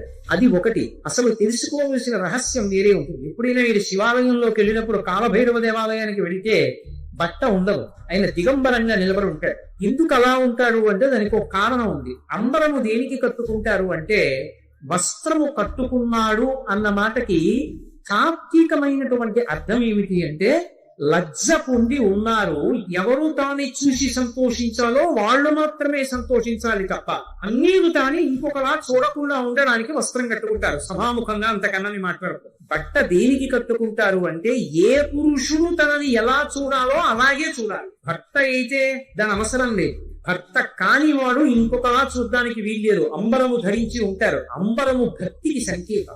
భక్తి అంబరమును కట్టుకుంటారు. భక్తి అంబరం కట్టుకుంటే పురుషుడి చేత ఆకర్షింపబడతారు. ఎవరా పురుషుడు? ఒక్కడే పురుషుడు. పతిం విశ్వస్యాత్మేశ్వరకం శాశ్వతకం శివమచ్యుతం. ఆ భగవంతుడు ఒక్కడే పురుషుడు. ఆధ్యాత్మిక సంప్రదాయంలో అందరం స్త్రీలమే. మనందరికీ పతి ఆయన. ఆయన కొరకు భక్తి అన్న బట్ట కట్టుకుంటాం. అసలు పరమేశ్వరుడు ఎవరి కోసం కట్టుకోవాలి? ఎవరి పట్ల భక్తితో ఉండాలి? ఆయన ఎవరిని పొందాలి? ఆయన పొందడానికి ఇంకెవరు లేరు, అందరూ ఆయన్ని పొందుతారు. అందుకే ఆయన బట్ట కట్టుకోవాలంటే భక్తి అన్న నంబరం ఆయన కట్టుకోక్కర్లేదు. అందుకు దిగంబరు. ఆ దిగంబర అన్న మాటను అలా అర్థం చేసుకోవాలి. అందుకే యోగి సంప్రదాయంలో ఈ దిగంబర అన్న మాట మీకు కనపడుతూ ఉంటుంది. కాబట్టి నారదాది యోగి బృంద వందితం దిగంబరం కాశికాపురాదినాథ కాలభైరవం భజి. అటువంటి కాలభైరవుణ్ణి నేను భజిస్తున్నాను. భానుకోటి భాస్వరం వాద్యతారకం ప్రభుం నీలకంఠమిత్సితార్థదాయకం త్రిలోచనం కాలకాల బంబుజక్షమక్షశూలమక్షరం కాశికాపురాదినాథ కాలభైరవం భజి. పుణ్యన అష్టకం అంతా ఎక్కడ చెప్పాం? భానుకోటి భాస్వరం. కోటి మంది సూర్యులు ఉదయిస్తే ఎలా ఉంటుందో ఆయన కాంతి అలా ఉంటుంది. భవాబ్ధితారకం ప్రభుం. సంసారం అనే సముద్రాన్ని దాటించేస్తాడు ఆయన పాదాల పట్ల.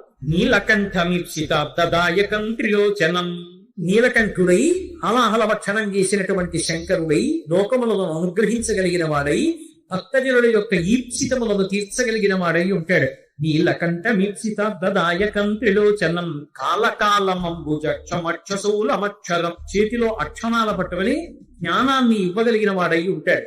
అందుకే అక్షమాల అంటే ధ్యాన స్థితిని కటాక్షిస్తాడు. పుస్తకాలు చదవడం గొప్ప కాదు, ధ్యానం చేయగలిగి ఉండాలి. ఆ మనస్సు చెప్పినప్పుడు మాట వినాలి. పిలవగానే మనస్సు వెనక్కొచ్చి ఎవరిని చూడమంటున్నానో వాళ్ళని చూడాలి. రా చూడు పార్వతీ పరమేశ్వరుల పాదద్వంద్వాన్ని అనేటప్పటికీ అది గబగబా వచ్చి కూర్చుని చూడడం అలవాటు అవ్వాలి. మనసు ఎలా వినాలి అంటే కుక్క మాట విన్నట్టుగా వినడం, ఎద్దు మాట విన్నట్టుగా వినడం మనసుకి రావాలి. కుక్క చూడండి అన్నాను అనుకోండి పరిగెత్తుకొస్తుంది, అంటే చాలు 2 ఎద్దులు వచ్చాయి.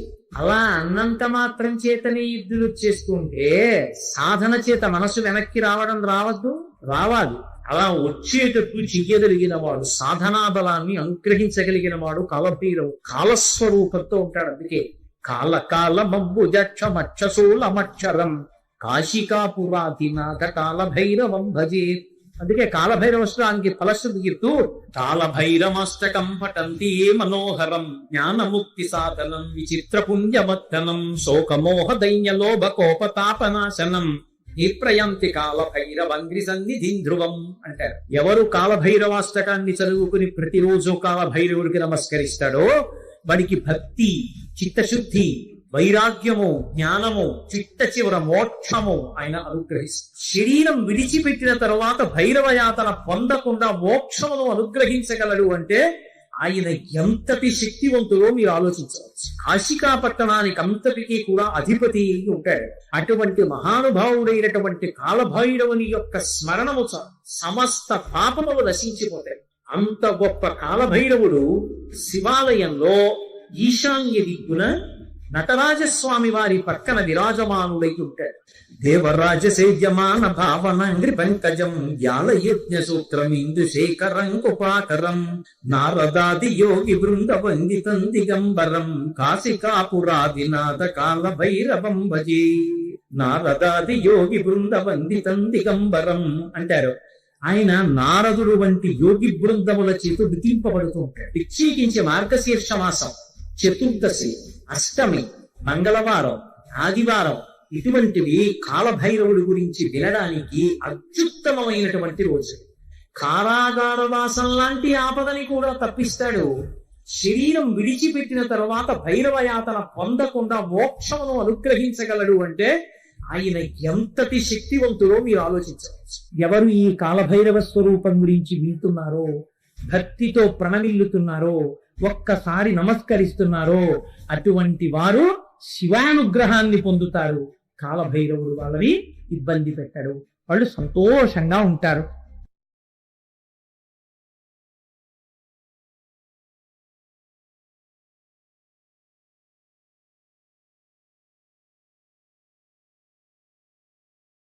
మనస్సుని బాధ పెట్టడానికి చాలా తేలిక మార్గం ఏది అంటే మాట చేత పెట్టినటువంటి బాధ అంత కష్టంగా ఉంటుంది. అందులో మీరు ఎవరి విషయంలో మాట్లాడుతున్నారు అన్నదాన్ని బట్టి ఆ పాపం విపరీతంగా పెరిగిపోతుంది. నేను మీతో ఒక మాట చెప్పాలి అంటే, సాధారణంగా మనం చేసినటువంటి హింస వల్ల పాపాన్ని మూట కట్టుకుంటాడు. అది ఒక కోణంలో ఉంటుంది. తాను చెయ్యకూడని పని ఒకటి చేశాడు అనుకోండి, ఒక ప్రాణిని బాధ పెట్టాడు. కుక్క అలా వెళ్ళిపోతుంది, నా చేతిలో కర్ర ఉంది కదా అని అలా వెళ్ళిపోతున్న కుక్క మీదకి విసిరితే దాని కాలు విరిగింది అనుకోండి.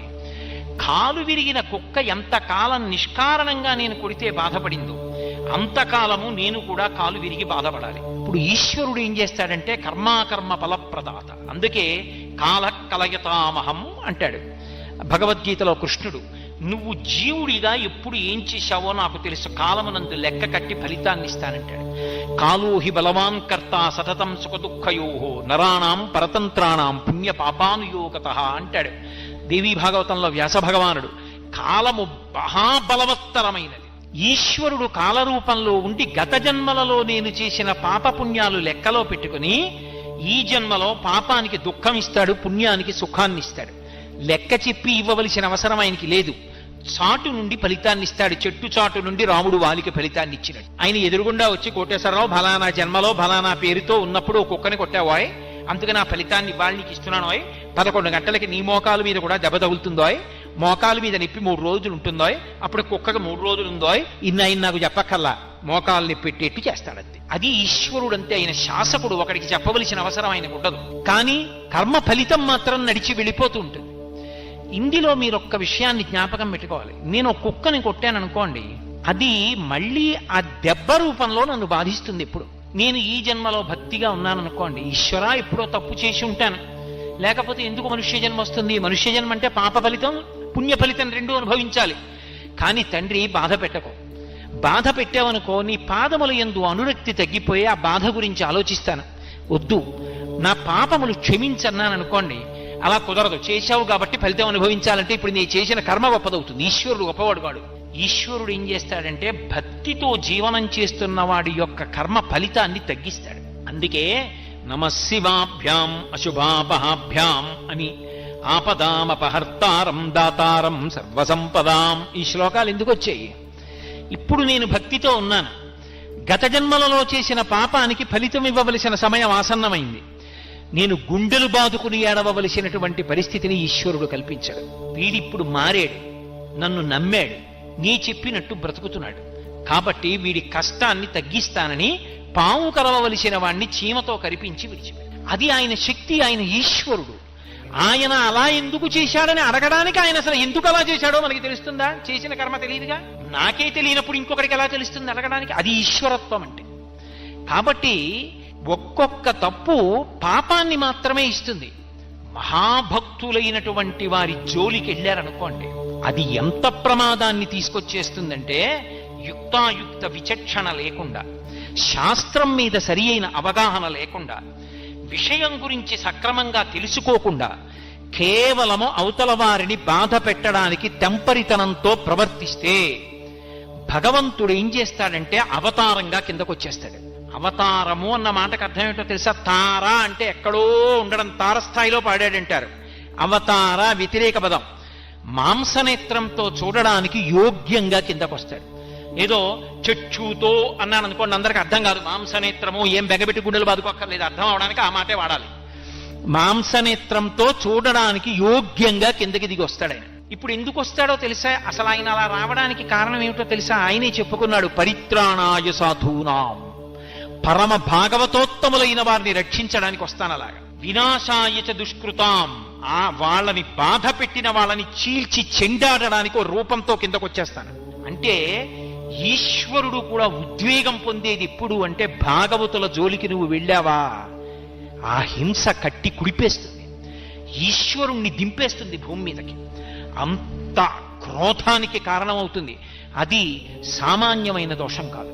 అందుకే ఎప్పుడైనా సరే భగవంతుణ్ణి నమ్ముకున్న భక్తుల జోలికి వెళ్ళేటప్పుడు 1కి 10 మార్లు ఆలోచించుకుని వెళ్ళు అని చెప్తారు. మారీచుడు రామాయణంలో రావణాసురుడితో మాట్లాడుతూ అంటాడు, సీతాపహరణం చెయ్యి, సీతాపహరణం చెయ్యి అన్నాడు. అంటే మారీచుడు అన్నాడు, ఏమిటో సీతమ్మను అపహరించి తెమ్మంటున్నావు, అంత తేలికనుకుంటున్నావు, ఆ దోషం ఉట్టినే పోతుందనుకుంటున్నావా? సీతమ్మను అపహరించి తెస్తే రాముడు కనపడకపోతే, సీతమ్మ ఏడిస్తే, సీతమ్మ కన్నుల వెంట నీటి చుక్క పడితే రావణ నువ్వు ఒక్కడివే చచ్చిపోతాననుకుంటున్నావేమో. వెతికి వెతికి వేటాడేస్తాడు రాముడు. కళత్రాణి చ సౌమ్యాని మిత్రవర్గం స్థైవచ యదీచ్ఛసి చిరంభోక్తమ్మ కృధారామ విప్రియం. ధర్మాన్ని నమ్ముకున్న రాముడి జోలికి వెళ్ళవద్దు. రామో విగ్రహవాన్ ధర్మ సాధు సత్యపరక్రమ. మారీచుడు చెప్పాడు ఈ మాట, రాముడు రాశీభూతమైన ధర్మము అని. రాశీభూతమైన ధర్మమైన రాముడి జోలికి వెళ్ళావా కట్టి కుడిపేస్తుంది. అది అలా ఇలా కూడా పదం నిన్నొక్కడనే బాధ పెడుతుంది అనుకుంటున్నావేమో, అది మళ్ళీ నీకు ఫలితంగా ఇవ్వడం మొదలుపెట్టిన నాడు తెలుస్తుంది. కళత్రాణి చ సౌమ్యాని మిత్రవర్గం స్థైవచ. భార్యలు, బిడ్డలు, నిన్ను నమ్ముకున్న సైనికులు, నీ ఆస్తి, నీ ఐశ్వర్యం, నీ కాంచన లంక సర్వము నశించిపోతాయి. నువ్వు అలా నిలబడి ఉండగా ఒక్కొక్క తల తరిగేస్తాడు రాముడు. ఒక్కొక్క తల తరుగుతుంటే దేవతలందరూ వచ్చి పైన నిలబడతారు. నిలబడి శభాషను సంతోషిస్తారు. చచ్చాడు రా పాపాత్ముడంటారు. ఆ రోజు తెచ్చుకోకు, రాముడి జోలికి వెళ్ళకు. సాధు పుంగవుల జోలికి వెడితే, ధర్మాత్ముల జోలికి వెడితే, వాళ్ళు బాధపడితే ఒకడితో విడిచిపెట్టదు, వాడితో ఉన్న వాళ్లతో కలిపి కాల్చేస్తుంది. వెళ్ళవద్దు, బాధ పెట్టవద్దు. ఆ హింస పరమ ప్రమాదకరము. అది హాస్యానికి కాని, కేవలముగా ఏమైందిలే అని కాని అంతంత సాహసాలు చెయ్యవద్దు. అవి చాలా ప్రమాదకరమైన సాహసాలు అని హింస విషయంలో శాస్త్రం హెచ్చరిక చేస్తుంది. అందుకే భాగవతంలో దేవతలందరూ ప్రార్థన చేస్తే శ్రీ మహావిష్ణువు మాట్లాడతారు. ప్రహ్లాదోపాఖ్యానంలో మాట్లాడుతూ ఆయన ఒక మాట అంటారు, శుద్ధ సాధులందు, సురలందు, శుద్ధ సాధులందు సురలందు శృతులందు గోవులందు విప్రకోటియందు ధర్మ పదవియందు తవిలినాయందు వాడెన్నడలుగు నాడు హింస పొందు అన్నాడు. ఇదే మాట వాడాడు ఆయన, హింస పొందు అన్నాడు. అల్లా ఇల్లా ఉండదు నేను పెట్టే బాధ. ఎంత కాలానికి నేను పెట్టిన బాధ గుర్తు తెచ్చుకొని మిగిలిన వాళ్ళు ఉలిక్కి పడతారు. అమ్మ బాబోయ్ అంటారు, వినడానికి చదవడానికి భయపడతారు, అలా చంపుతారు. అందుకే ప్రహ్లాదుడి జోలికి వెడితే హిరణ్యకశిప సంహారం మామూలుగా చేశాడా? మామూలుగా చేయలేదు. అవతల బ్రహ్మగారికి ఇచ్చిన మాట నిలబెట్టి తొడల మీద పడుకోబెట్టి గోళ్లతో కడుపు చీల్చేశాడు, గుండెలు బద్దలగొట్టేశాడు, నిత్తురు తాగేశాడు. ఎందుకు ఆవేశం? నరసింహావతారం గురించి జరిగితే ఎందుకు ఉలిక్కి పడతారు? పరమ భాగవతోత్తముడైన ప్రహ్లాదుడి జోలికి వెళ్ళాడు. అందుకే ఆయన చెప్పాడు, నేను ఎప్పుడు విపరీతమైన కష్టాలిస్తానో తెలుసా? శుద్ధ సాధులం, నన్ను నమ్ముకుని బ్రతుకుతున్నవాడి జోలికెడితే. శుద్ధ సాధులందు సురలందు, దేవతల జోలికెళ్ళి అదే పనిగా దేవతల్ని నింద చేస్తే. శుద్ధ సాధులందు సురలందు శృతులందు, వేదాన్ని నింద చేస్తే. శుద్ధ సాధులందు సురలందు శృతులందు గోవులందు, గోవుని హింస పెట్టినా, గోవుని సంహరించినా, గోవుని కొట్టినా, గోవుని బాధ పెట్టినా. విప్రకోటియందు, వేదం చదువుకుని భగవంతుణ్ణి నమ్ముకుని పరమ భక్తితో జీవనం చేస్తున్న వాళ్ళ జోలికి వెడితే, అటువంటి బ్రాహ్మణులను చెనకితే. విప్రకోటియందు, ధర్మ పదవియందు, ధర్మం జోలికెళ్ళి ధర్మాన్ని పాడు చేస్తే. తవిలి నాయందు, చిట్ట చివరికి నన్ని ధిక్కరిస్తే. తవిలి నాయందు, వాడెన్నడలుగు నాడు హింస పొందు. వాడు ఎప్పుడు వాటి జోలికెళ్ళి పాడు చేస్తాడో ఆనాడు వాడు హింస పొందుతాడు. అంటే విడిచిపెట్టడం అన్న మాట ఉండదు. వాడు పడిన కష్టాలు జ్ఞాపకం తెచ్చుకుని మిగిలిన వాళ్ళు ఒళ్ళు దగ్గర పెట్టుకునేటట్టు చేస్తాను. తస్మాత్ జాగ్రత్త అన్నాడు. అందుకే హింస చెయ్యడం అనేటటువంటిదే పరమ ప్రమాదకరం. ఆ హింస పెద్దలైనటువంటి వారు, పరమ భాగవతోత్తములైనటువంటి వారి జోలికి వెళ్ళేటప్పుడు 1కి 10 మార్లు ఆలోచించి వెళ్ళాలి. లేకపోతే అక్కరలేనటువంటి కష్టాలన్నీ వస్తాయి. అక్కడతో పోదు. శాస్త్రం చెప్పిన మాట ఏమిటో తెలుసా? ఎవడు పరమ భక్తుడైనటువంటి వాడి జోలికి వెళ్ళి వేటాడతాడు. వేటాడడం అంటే అదే పనిగా ప్రయత్నించడం, ఆయన్ని బాధ పెట్టడానికి. ఆ పాపాన్ని ఈశ్వరుడు లెక్కలో పెట్టుకుంటే నేను ఎన్ని ఫలితాలు ఇస్తానని చెప్పాడో తెలుసా? అలా చేస్తే ఇదే మాటలు వాడారండి పోతన గారు భాగవతంలో. వెదకి వెదకి దైత్య వీరులు సాధు పురుషులననప వారి బలములనగిపోయి, సిరియు యశము ధర్మంబు ఆయువు భద్రంబు ఆర్యహింస చేత ననగు కాదే. ఇది భాగవతం యొక్క తీర్పు. ఆర్యహింస, ఆర్యులు అంటే భగవంతుణ్ణి నమ్ముకుని బ్రతుకుతున్నవాళ్ళు. వాడు అమాయకుళ్ళ చేతకాని వాళ్ళ కనిపించాడని నువ్వు భక్తుల జోలికి వెడితే ఎన్ని ఇస్తానని చెప్పాడో తెలుసా? వెళ్ళావు కాబట్టి నీకు తెలియదు, నీ బలం అణిగిపోవడం ప్రారంభమైపోతుంది. వెదకి వెదకి దైత్యవీరులు సాధువులననపా వారి బలములు అణగిపోయి, ఆ వాళ్ళని బాధ పెట్టాననుకుంటున్నావు, నీ బలం అణిగిపోతుంది. 2, యశము, కీర్తి నశించిపోతుంది. ధనము క్రమక్రమంగా కలిసి రావడం పోయి ఐశ్వర్యం మధ్య పతనమైపోతుంది. అందుకే సిరియు, దానితో పాటు యశము, ధర్మంబు, ఆ బుద్ధి వ్యగ్రతని పొందేస్తే ధర్మం పోతుంది మనిషిలో. ధర్మము, ఆయుర్దాయం క్షీణించిపోతుంది. భాగవతుల జోలికి వెళ్ళాడు కాబట్టి. స్వర్గము, ఉత్తమ లోకాల్ని పొందడు. శరీరం పడిపోయిన తర్వాత పాపకూపంలో పడిపోతాడు. స్వర్గము, వీటిపో, ఇవన్నీ కూడా నశించిపోతాయి. ఎందుచేత? ఆర్యహింస చేత ననగు కాదే. ఆర్యుల జోలికి వెళ్ళి పెద్దలైనటువంటి వారిని బాధ పెడితే ఆ బాధ కారణంగా అన్ని ఉపద్రవాలు వస్తాయి. అందుకే హింస అన్న మాటని అన్వయం చేసుకునేటప్పుడు నీ వలన హింస జరుగుతోందా అని ఆలోచించుకున్నప్పుడు పొరపాటున కూడా భగవంతుణ్ణి నమ్ముకున్న భక్తుల జోలికి వెళ్ళవద్దు. ఆయన పైకి ఎలా కనపడనివ్వండి, కేవలం ఆయన భజన చేసుకునేవాడు కానివ్వండి. ఆయన మహావిద్వాంసుడా, శాస్త్రం తెలిసిన్నవాడా, ఇవి కాదు. ఆయన భగవంతుణ్ణి నమ్ముకుని ఎప్పుడూ భగవన్నామాన్ని భజన చేసుకుంటూ కూర్చుంటాడంతే. తొందరపడి ఆయన మీద పరిహాసమాడడం, తొందరపడి ఆయన మనసు ఖేదపడేటట్టుగా ప్రవర్తించడం చెయ్యవద్దు. ఎందుచేత? ఎలా ఉన్నాడన్న దాన్ని బట్టి కాదు, ఆయన భగవంతుణ్ణి నమ్ముకుని ఉన్నాడు. వెళ్లకుండా ఉండు, అదే నీ జీవితానికి మంచిది. కాబట్టి ఆర్యహింస చేత ననగు కాదే, ఇది భాగవతంలో హింసకి సంబంధించినటువంటి విషయం మీద చెప్పినటువంటి పరమాద్భుతమైనటువంటి తీర్పు. అయితే మీరు నన్ను ఒక ప్రశ్న ఇయ్యొచ్చు, ఏమండి అయితే భగవద్భక్తులైనటువంటి వారి జోలికి వెళ్ళినంత మాత్రం చేతనే ఇటువంటి ఉపద్రవాలు వస్తాయా అంటే, సామాన్యంగా ఎవరి జోలికి వెళ్ళినా కూడా పాపం మూట కట్టుకుంటాడు. భాగవతుల జోలికి వెళ్ళడం మరింత ప్రమాదకరం. ఏదో బ్యాటరీ లైట్లో 3 బ్యాటరీలు ఉండగా చేయి పెడితే చురుక్కుమనడానికి, ఇంట్లో కరెంటు ఉండగా ఫ్యూజులో చేయి పెడితే ధన్మని షాక్ కొట్టడానికి, ట్రాన్స్ఫార్మర్ మీద ఎక్కి ముట్టుకుంటే షాక్ కొట్టడానికి తేడాలు ఉండవండి. 3 షాకులు ఒకలా ఉంటాయా? దేని శక్తి దాందే విద్యుద్ఘాతంలో. కాబట్టి ఏదైనా పొరపాటే, నువ్వు అలా ముట్టుకోకూడదు. కానీ కోరి ట్రాన్స్ఫార్మర్లు ఎందుకు ముట్టుకుంటావు? అందుకే అది ఎక్కకూడదు, దాని మీద పుర్రె బొమ్మ 2 ముక్కలు వేశారు. అదే భాగవతంలో పోతన గారి. వెళ్లకు దాని జోలికి, పరమ ప్రమాదం ఒక జన్మతో పోదు, కొన్ని జన్మలు కట్టి కుడుపుతుంది. ఎందుకురా నీకు? దాని జోలికి వెళ్లకు, అటువంటి హింస చెయ్యవద్దు అన్నారు.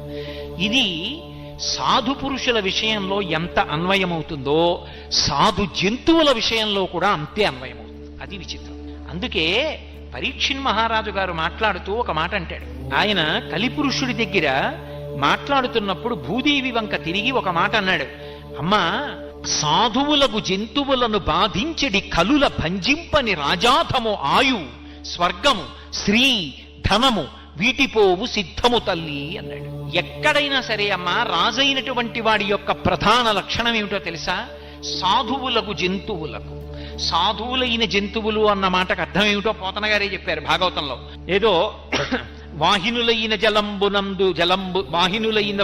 వాహినులందు జలంబు త్రావి అంటారు.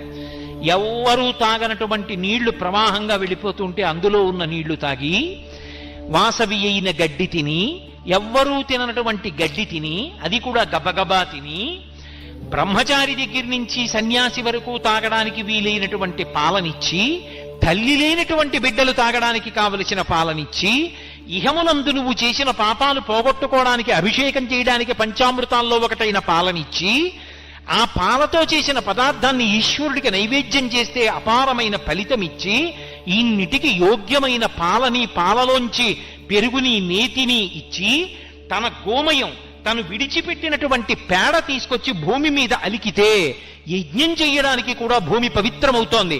అటువంటి పేడని ఇస్తూ, పంచగవ్యములలో ఒకటైనటువంటి మూత్రాన్ని ఇస్తూ, నీకు అక్కర్లేని గడ్డిని, నువ్వు తాగని నీటిని తాగి, నీకు ఇహమునందు పరమునందు పనికొచ్చేటటువంటి ఇన్నిటిని ఇస్తున్నటువంటి పరమ సాధుమూర్తి అయినటువంటి గోవుని బాధ పెడితే దాని అర్థం, సాధువులకు జంతువులకు అంత మనకక్కర్లేనివి పుచ్చుకొని మనకి ఇహము పరము ఇన్నిటిని కల్పించగలిగినటువంటి అద్భుతమైన పదార్థములను ఇవ్వగలిగినటువంటి జంతువులను బాధ పెడితే నిష్కారణంగా ఈశ్వరుడు అంగీకరించాడు.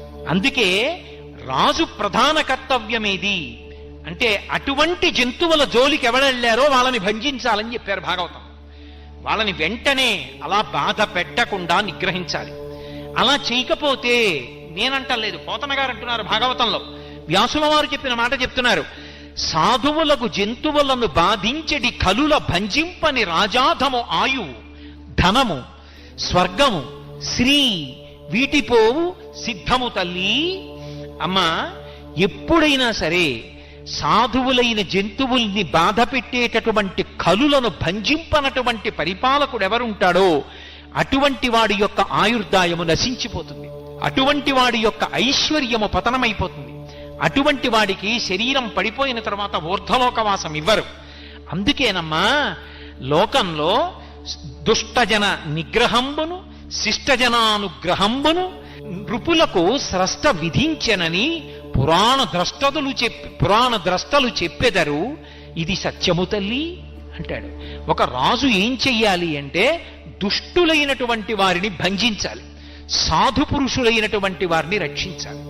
దుష్టులను భంజించి శిష్టులను రక్షించకపోతే ఆ రాజు అని పేరు తెచ్చుకోలేడు. ఆయన భగవంతుని చేత అనుగ్రహింపబడడం. అందుకే హింస అన్న మాటలో ప్రభువు దగ్గర నుంచి సామాన్యుడి వరకు కర్తవ్యతానిష్టతో చూసుకోవలసినటువంటి అవసరం ఉంటుంది. ఇది నేను చెయ్యాలా చేయకూడదా పరమ జాగ్రత్తగా చూడాలి. నిష్కారణంగా మాటలతో బాధ పెట్టడం అలవాటు చేసుకున్నాడు అనుకోండి, దానికి బాధ పెట్టడమే ప్రయోజనం తప్పించి అందులో ఏదో శాస్త్రం చెప్పడమో లేకపోతే ఏదో మంచి విషయాన్ని మాట్లాడటమో అది కాదు. కేవలం అవతల వారిని బాధ పెట్టడమే ప్రయోజనంగా బాధ పెట్టాడనుకోండి తన మాట చేత, అది పరమ ప్రమాదకరమైనటువంటి విషయం. అటువంటి పనులు చెయ్యకూడదు. చెయ్యకుండా ఎప్పుడూ కూడా వాక్కుని నిగ్రహించుకోవాలి.